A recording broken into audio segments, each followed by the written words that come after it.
Hey, what's up, you guys? I hope you guys are getting ready, enjoying the holidays, getting ready for the holidays. I'm approaching finals. I'll take like my last finals tomorrow, and then I can go home. This is my crystal. I just wanted to show you guys that real quick. Okay, today we are going to be reacting to 5 true creepy horror stories animated, and it's by MJP Animations.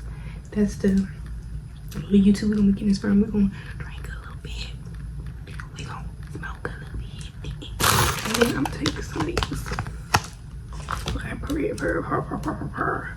Okay, let's get into it. I feel like my glasses is very foggy. Hey, sorry for interrupting. Isn't that annoying? What if I told you there was a way to get rid of ads like this? Ads, sure. Forever. Ads, It's called Live, and if that ads. sounds familiar, I it's just probably have because you've pulled seen them it around. off. It's an app I'm trying to pull on this one off, Twitch, so YouTube, Amazon, that's what's going and on there. everywhere else you go on Chrome. And if that seems too good to be true, it's been over 500,000 people have downloaded it in just end of winter, and these were the last She few got days some of big cold ass titties. before it was supposed to start heating Like up. big titties. This night, it was rainy and cold, so I had nothing better to do She than looked like watch some movies and big relax. and more relaxing. But it was sometime not too long after dinner that there was a knock at the door. I got up and walked over, but looking out the peephole, I didn't recognize the man. He was wearing some brown jacket and a beanie, and he was holding a snow shovel. Seeing as there wasn't you any don't snow on the recognize- ground, I didn't understand what he was here for. If you didn't recognize the man, you should not have opened up no fucking no door for his ass. When y'all don't recognize people, close the door. I cracked the door just an inch and asked what he wanted. It took all but 5 seconds of listening to him to know he was up to no good. He stumbled over his words and was trying to tell me a whole story about how he was just a friendly guy looking for any jobs to do in my yard. Something felt off about it and unnatural, so I said no thanks and started shutting the door, but the guy quickly put his hand on it. For a second, he just stared at me, keeping the door open, before he let go. I shut and locked it, and after As soon as he would have sat there and curled himself, opening my motherfucking door would took me a knife, like a hammer, and slit his shit. processing what happened, I looked back out the window. He walked down to the sidewalk and disappeared in the rainy fog. I watched for another minute to make sure he'd actually left for good, and I went back to my movie. The guy was definitely sketchy, but I didn't think he would come back or anything, and would probably just go on to the next house. The rain had picked up over the next hour. I was still in the living room and had started another movie, although I knew I was probably too tired to finish it. My eyes were drifting in and out, but randomly, there was a thump above me that shook me awake. It was just one thump, and was kind of hard to tell how loud it actually was with the rain outside. But what was odd about it was that it was definitely from above me. I got up and walked upstairs, looking for anything fallen over, or even a leak in the ceiling that might have made the house settle a bit. However, I found nothing. It could have been one of the gutters clicking out of place from the heavy rain, or really anything else, so I ignored it. I went back downstairs, and being more awake now, I decided to finish the rest of the movie. After a creepy motherfucker showed up to my house, bitch, I ain't ignoring shit, bitch. I ain't ignoring not a motherfucking creek, a crack, a creek. You got to be aware, bitch. By the time I finished it and was ready to go to bed, it was nearly 12 a.m. I shut off the TV and went around to turn off all the lights downstairs. But as I was walking upstairs to go to bed, I could very quickly feel the temperature drop as I got closer to the top of the steps. Maybe I was too tired to give it much thought, but when I got upstairs and started closing each of the doors that I'd opened earlier, I noticed something from the corner of one of the rooms. The window was cracked open. I must have stared at it for a whole 10 seconds, thinking how impossible that was, and just being extremely confused. I walked over and looked at it closer. It was one of the windows that had a small roof overhang under it, and before I closed it, I barely could see an imprint on the windowsill of what looked like a shoe.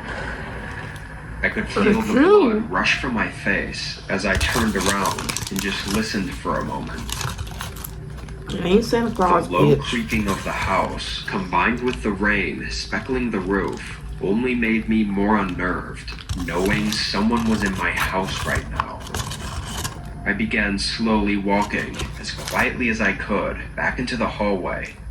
All the other doors were still open, making me feel like someone's eyes could be watching me right now through one of the doorways. I was able to make it downstairs though, and from there I got my phone and hid in the garage, calling 911. It took 5 minutes for the first officer to arrive. I heard nothing but the rain during that time. Once I let the officer in, I waited on my porch as he searched the home. About 2 minutes later, I heard him call out upstairs, and then he came down, holding a guy in handcuffs. I quickly recognized him as the man who showed up on my doorstep earlier in the night, and he had a terrible look of anger as he passed by me and was thrown in the car. Putting all the pieces together, the guy had climbed up onto my roof, which was likely the cause of the thump I heard hours ago. Then he got in through the second-story window, which I never had thought to even lock. Most disturbing, though, is that the officer said he was hiding in the master bedroom, which I was literally 30 seconds from entering, and maybe even falling asleep, without any idea he was in there. The guy even took his shoes off after climbing in the window to not let his shoe prints show on the carpet. So the fact that I saw the tiny imprint on the windowsill is a miracle. With him going directly to my bedroom, his intentions were clearly malicious, and thankfully the judge agreed. It's only been a few months since I still have sleepless nights. I can't help but feel like someone is hiding inside my home in the middle of the night. There's no worse fear than the fear Disney Plus, Hulu, and Max. than the fear of an ugly man.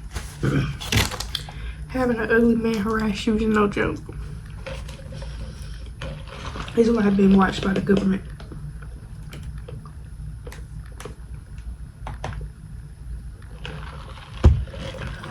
Okay, gas station. A couple years ago, I applied for a temporary job at a local gas station. Gas stations are I kind of was creepy to planning me. to move in 6 months, so I couldn't get anything too permanent, but I still needed to make some cash beforehand. This job paid well, enough to convince me to work the job opening they had for the overnight shift. I would just stay by the register and occasionally do regular maintenance work. This was during my 4th month working there. At some point during this time, I became familiar with a customer that came in pretty frequently. Almost every night, around 1 or 2 a.m., this guy would walk in and buy random different things. He looked like one of my Sometimes it old was Sims household characters. items, or food, or tools. I always thought it was weird because he'd come in every night to buy a couple things that would be way cheaper and easier to get at any regular grocery store. He didn't talk much either. All I knew was that his name was Dave, and he drove an old red Chevy sedan. He looked like he was maybe 40 to 45 years old.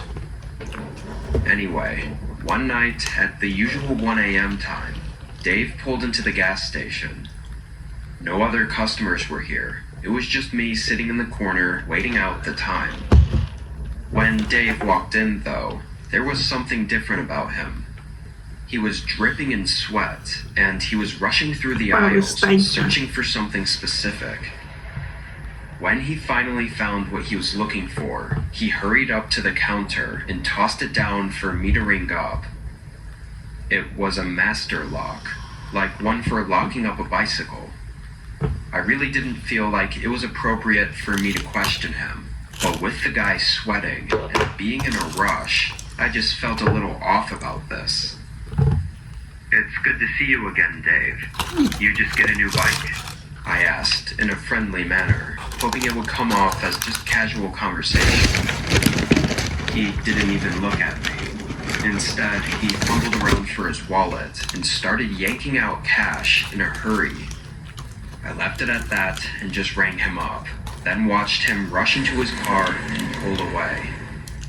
Something was definitely weird, but hey, maybe he just got a new bicycle and had been riding it around for a couple hours and needed to get back to wherever he parked it so he could lock it up before it was stolen. Maybe that's a stretch, but it was the best I could come up with. Yeah, The rest of the night passed by, and so did several more days. I didn't see him for almost a whole week, which was odd considering he usually came in every night. It wasn't until my Wednesday shift that I saw him again. It was drizzling outside, so the first several hours went by really slow. I was leaning back in my chair and looking out the window at the rain coming down when his red car pulled into the parking lot. I thought they said he was riding a As bicycle. soon as he parked, he got out and rushed inside. I greeted him as he entered, but he ignored me. He hurried through the aisles and was talking under his breath. I couldn't hear what he was saying, but he sounded frustrated, and I got really uncomfortable, like my gut was telling me something was wrong. Then I heard a thud. My eyes shifted to the window, looking at the direction it came from, and the only thing there was Dave's car. It was a loud thud, too, like someone kicking the inside of the door. After a second, I looked back at Dave. I feel like He it's wasn't weird. rushing anymore. He was standing in the aisle, think I'm staring directly at me, as if I just discovered something that I shouldn't have. As far as the chicken goes. There was another thud, but my eyes were fixed on Dave as I could feel panic rushing through my body. Let me tell you guys something. This is part of the reason why, like, I would hate to work in a gas station. So many weirdos and fucking creepy ass motherfuckers be coming up in the gas station all times of the night and shit. They be trying to kill people too. Then he quickly looked away and hurried out the door. I was still stunned, but managed to get my phone out and snap a picture of his license plate as he drove away. I called the police immediately. That night felt extremely long as I waited for any updates from them, and it wasn't until I got home around 6 a.m. that I received a call from the police. They found the guy from the license plate I gave them, and they found a woman that he had kidnapped. Apparently, he had just moved into a new small cabin on the edge of town less than a week ago, and he had no registered prior address, so they had no way to know what he'd been up to before this incident.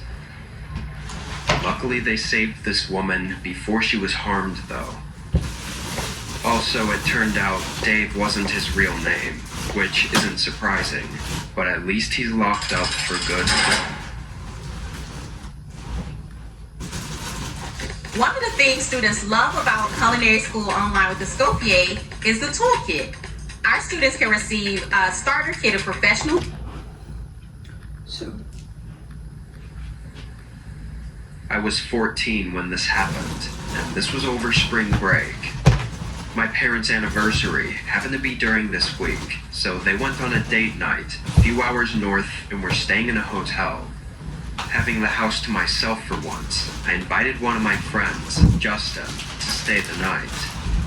He brought a ton of snacks and sodas, which we set up on the table in the basement and fired up the PlayStation. We had the speakers up pretty loud and were gaming down there for 3 hours straight. Eventually, though, Justin went upstairs to get a glass of water, and when he came back down, he looked worried. I asked what was up, and he said there was someone outside the house. By the kitchen, we had a large sliding glass door, and I guess he saw a person standing in our backyard. I thought he was trying to play a joke on me, but he was serious. We both went back upstairs and into the kitchen, and at first look, it didn't look like anyone was in the backyard. But they hurt so But then fucking we noticed that there were some smudges on the outside of the door that looked like someone might have been leaning on the glass and looking inside. That's obviously really creepy, so I shut the blinds and we did a quick perimeter check around the other windows. We didn't see anything else, so we figured we were all good. Again, we were both just kids and didn't really know how to handle something like this. After a couple minutes, we went back downstairs and continued where we left off. Another couple hours went by, and it had to be well into the night, like 2 or 3 a.m. Justin was getting tired, so we wrapped up our last match and turned off the PlayStation. The basement had 2 small couches, so we each took one and laid out some blankets, then turned off the lights and called it a night. For some reason, I had trouble falling asleep. Like I would fall asleep for a few minutes and then wake right back up, over and over. I don't know why, possibly from too much caffeine, but it went on for a really long time. It felt like over an hour. But then, one of these times that I woke up, something was different. I opened my eyes. It was pitch black in the whole basement, but there was a tiny streak of light across the other end of the room. I sat up a bit and could tell it was coming from the door of the staircase. I looked over at the other couch, and Justin was still there, sound asleep. Did he get up at some point to get more water? There's no way I wouldn't have noticed. I got up, feeling too uneasy to